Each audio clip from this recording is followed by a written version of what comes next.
महाराष्ट्राच्या विस्तारित क्षेत्रातील अन्यायग्रस्त तमाम महादेव मल्हार टोकरे ढोरकोळी जमात बांधवांनो, भगिनींनो, युवकांनो आणि तरुणांनो, मी प्राध्यापक बाळासाहेब बळवंतराव आपल्याशी या ठिकाणी मी संवाद साधतोय। आपणाला एक मी कळकळीचं अत्यंत विनम्रपणे एक आव्हान करतोय की हे सरकार छत्रपती शाहू महाराज फुले शाहू आंबेडकरांचं नाव घेऊन राज्य करतं। या फुले शाहू आंबेडकरांनी सातत्याने या महाराष्ट्रातील दबलेल्या, पिचलेल्या, गांजलेल्या आणि अत्यंत दारिद्र्यामध्ये जीवन जगणाऱ्या अन्यायग्रस्त आदिवासींना नेहमी न्याय देण्याची भूमिका घेतली। डॉक्टर बाबासाहेब आंबेडकरांनी महादेव मल्हार टोकरे ढोरकोळी जमातीला अनुसूचित जमातीचे आरक्षण 1950 ला घटनेमध्ये दिलं, परंतु गेल्या महाराष्ट्राला या देशाला स्वातंत्र्य मिळून आज 80 वर्ष होत आली, तरी सुद्धा अन्यायग्रस्त महादेव मल्हार विस्तारित क्षेत्रातील अन्यायग्रस्त महादेव मल्हार टोकरे ढोरकोळी जमात अजूनही सवलतीपासून वंचित आहे। यांच्यावरती अन्याय कोण करतंय, या जमातीचा खरा दुश्मन कोण आहे, हे समाज बांधवांच्या लक्षात येणं गरजेचं आहे। म्हणून आम्ही 25 ऑक्टोबर पासून महाराष्ट्र जनसंपर्क दौरा आयोजित केला होता। मराठवाड्यातील 8 जिल्ह्यांमधून आपण जनसंपर्क दौरा पूर्ण करून आज खानदेशामध्ये आपला दौरा जात आहे। अहिल्यानगरमध्ये आज आपली मोठी सभा होत आहे। राज्यातील अन्यायग्रस्त आदिवासींचा मोठा प्रतिसाद या जनसंपर्क दौऱ्याला मिळाला असून ही लोक चळवळ आपल्या सर्वांचे नेते दत्ताभाऊ सुरवसे आणि आम्ही हातात घेतलेली आहे।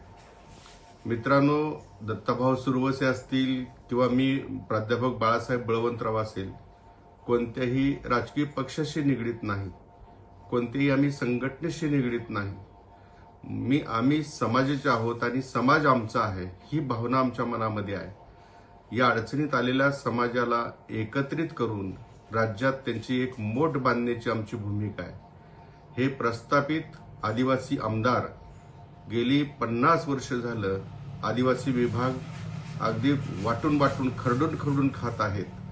आपल्या नावावरती आमदार घेत आहेत, आपल्या नावावरती खासदार घेत आहेत, आपल्या नावावरती 9.35% फंड घेत आहेत आणि जात प्रमाणपत्र आणि जात वैधता प्रमाणपत्र देताना मात्र आपणाला बोगस ठरवलं जात आहे। सातत्यानं आपल्यावरती अन्याय केला जात आहे। या अन्यायाला कुठेतरी वाचा फुटली पाहिजे। अनेक जिल्ह्यामध्ये अनेक आंदोलनं होत आहेत, पण राज्यव्यापी मोठं आंदोलन आपण कधी उभा करू शकलो नाही आणि हीच उणीव आमच्या मनामध्ये होती। ती उणीव दूर करण्यासाठी जनसंपर्क दौरा आयोजित करून संपूर्ण महाराष्ट्रातील अन्यायग्रस्त आदिवासी महादेव मल्हार टोकरे ढोरकोळी जमाती बांधवांना एकत्र करण्यासाठी हा दौरा आयोजित केलेला आहे। या दौऱ्याच्या निमित्तानं जात प्रमाणपत्र पडताळणी समिती ज्यांच्या नियंत्रणामध्ये काम करते ती महाराष्ट्र अनुसूचित जमाती संशोधन व प्रशिक्षण संस्था पुणे, यालाच आपण TRT असं म्हणतो।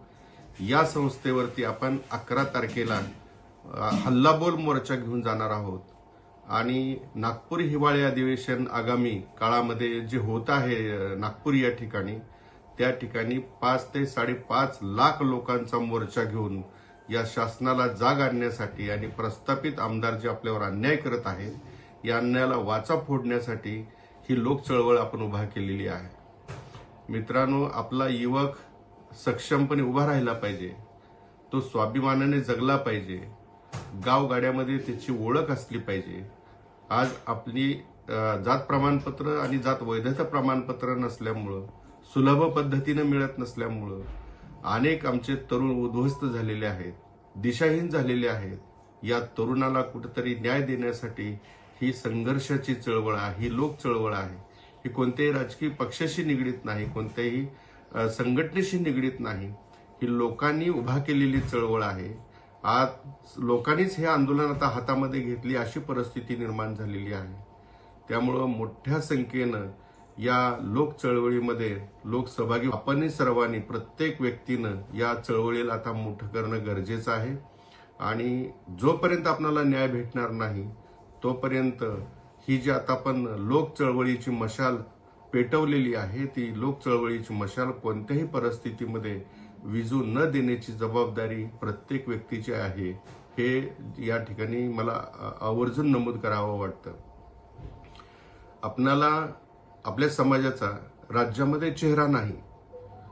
सगळ्या समाजाचे नेते मंडळी आहेत, पण महादेव मल्हार टोकरे ढोरकोळी जमातीतील अन्यायग्रस्त आदिवासींचा राज्याचा चेहरा कोण आहे माहीत नाही.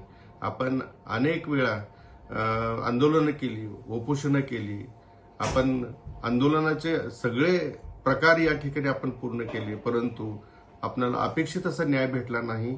का तर संघटित शक्ती आपण उभा करू शकलो नाही.